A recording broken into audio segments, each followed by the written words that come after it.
Oke, selamat pagi dan selamat pada teman-teman yang sedang menonton. Jadi di sini kita berdua bakalan bedah buku, melanjutkan di bab yang kemarin. Kan kita kemarin udah membahas tentang bentuk bibir dan wajah, mulut, bibir dan mulut.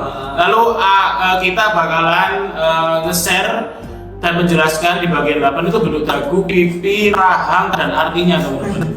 Nah, buat teman-teman semanggi yang tertarik, tetap stay tune dan kemana-mana. Kita bakalan jelasin sejelas mungkin. Tapi sebelumnya kita bakalan kenalan dulu. Ya, kita dari tim kreatif. Jadi di sini perkenalkan, nama saya Reza. Saya Rolando.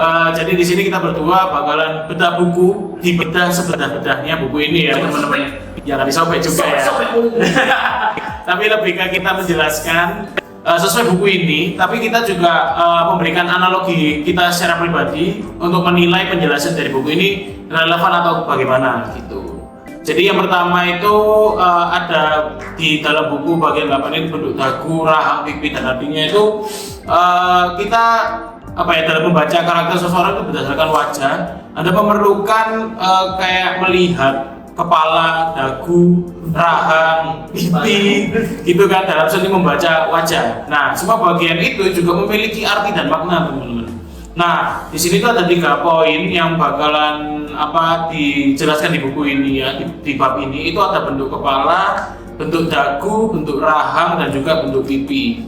Gitu. Mungkin ini nanti aku sama Mas Anwar bakalan jelasin dua poin ya teman-teman ya. Tapi di dalam beberapa poin itu ada bentuk-bentukan entah itu dari kepala ataupun dagu ataupun rahang ataupun pipi gitu ya. Kita bakal jelasin secara singkat tapi pasti bisa kalian ngerti lebih gampang.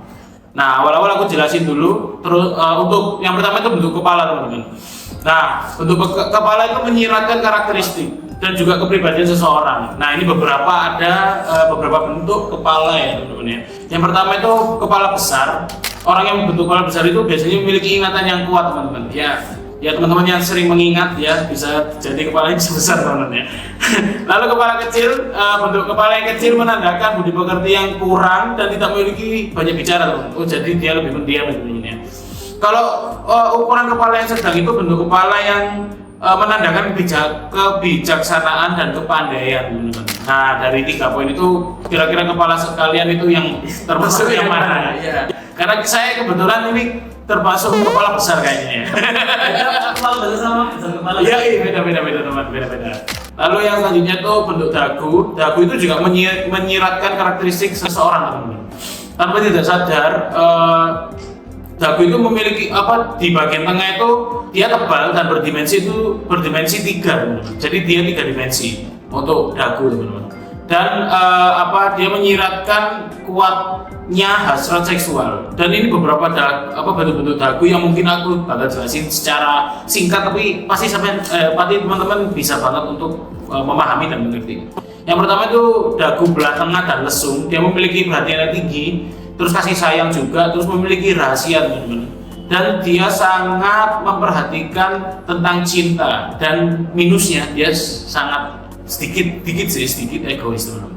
Lalu yang dagunya mundur ke dalam itu dia pasif, terus mudah dipengaruhi juga, terus tidak tegas dan dia menghindari konflik, teman-teman. Lalu yang dagu bundar ke belakang itu dia lembut, terus dia suka mengalah, tidak menyukai kekerasan, kooperatif, rendah hati, dan dia sangat berempati pada orang-orang yang lemah. Lalu yang terakhir itu pemikirannya dia rasional, teman-teman. Lalu yang dagu persegi itu aktif dalam berkegiatan organisasi, tertib, teratur dan berdisiplin tinggi. Lalu selanjutnya ada yang dagunya menonjol, dia keras kepala, cenderung egois dan juga dia terlalu agresif, tapi dia gigih, teman-teman. Terus dagu besar dan kuat itu karakter yang kuat, stamina yang bagus, mandiri, perkasa dia, dan dia memiliki keinginan yang kuat dalam meraih cita-cita. Ini. Lalu yang selanjutnya itu dagu rendah, dia pribadi yang lemah, dia tahan lemah, cenderung tidak tegas, sehingga jarang mampu memberi keputusan dan kadang-kadang membingungkan orang lain, teman-teman.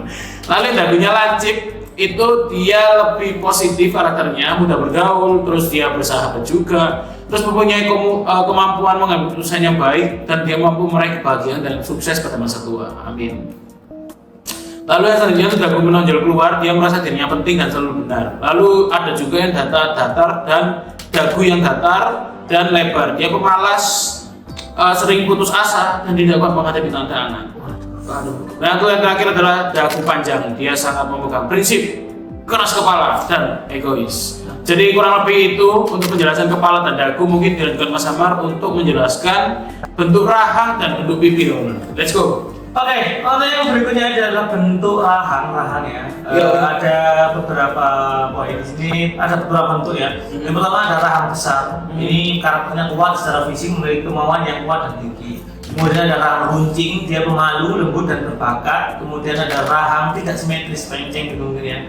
Cenderung lebih keras pada diri sendiri daripada orang lain. Rahang persegi, keras itu memiliki ciri keras dan memiliki kemampuan untuk mewujudkan impian menjadi kenyataan.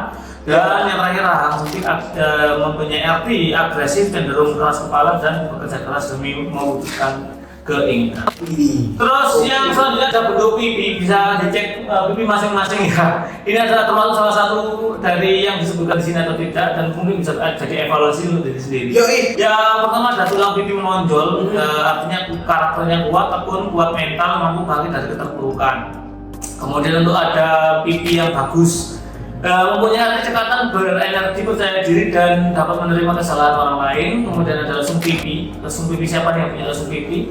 Tampak menarik perhatian, pastinya dong ya. Keserasian pemiliknya. Kemudian ada pipi bundar, yaitu tanda diberkati, kelak mendapatkan keuntungan yang baik. Kemudian ada pipi kotak, memiliki ciri pemberani, memiliki semangat juang yang tinggi. Ada pipi menonjol, artinya ulet, lebih suka berpetualang, tidak suka pekerjaan yang monoton. Kemudian ada pipi cekung, itu artinya kurang ulet, semangatnya tergantung kondisi yang tidak memiliki ambisi. Kemudian yang terakhir ada pipi sempit, artinya adalah egois dan keras kepala, sulit menerima pendapat orang lain, kadang-kadang suka memaksakan kehendak. Nah, itulah tadi yaitu bentuk-bentuk rahang dan juga pipi. Teman-teman bisa cek langsung pipi dan rahangnya masing-masing. Nanti bisa kau tulis pertanyaan di komentar di bawah ya. Komen jelaskan untuk masing-masing pipi ya teman-teman. Nanti kita bakal jelasin di next video disambi dengan bagian bab buku ini di episode selanjutnya teman-teman. Oke, nah itu tadi untuk bagian 8. Nah, next video mungkin kita bahas tetap di buku seni membaca wajah ya sebagai masih tetap untuk dai dan artinya. Nah, untuk sesi kali ini kita akhiri dulu. Saya Lalu dan saya Reza. Kita kembali di video berikutnya.